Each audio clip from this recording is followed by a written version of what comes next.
আমরা আইএসএফ কেন করব? আইএসএফ করার পেছনে কারণ আছে, একটাই কারণ, সেটা হলো দুর্নীতিকে মুক্ত করার জন্য, পশ্চিম বাংলা থেকে বিতাড়িত করার জন্য, তাড়ানোর জন্য, বিদায় করে দেওয়ার জন্য। উপরন্তু কেন্দ্রে সাম্প্রদায়িক বিজেপি, এই দুটো হচ্ছে সহোদর ভাই বোন।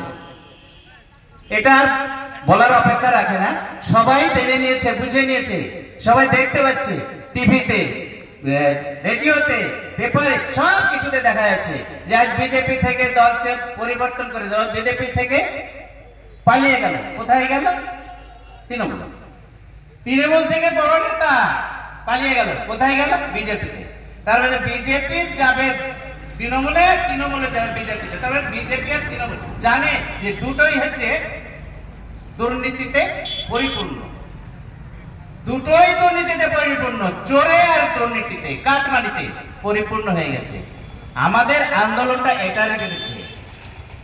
তাই নওশাদ সিদ্দিকীর জেল খাটার পর ভেবেছিল মমতা বন্দ্যোপাধ্যায়, বাংলার মুখ্যমন্ত্রী, যে নওশাদ সিদ্দিকীকে জেলে পাঠালে মনে হয় আইএসএফটা দমে যাবে। আর আমাদের তো মাত্র একটা বিধায়ক। দিদি, আপনার এই একটা বিধায়কে এত কেন ভয়? ভয় হবে সত্যকে চেয়ে, বাচ্চা ছেলে বিধায়ক নওশাদ সিদ্দিকী ভাইজান, তাই ওনাকে এত ভয়। জানো তো প্রকার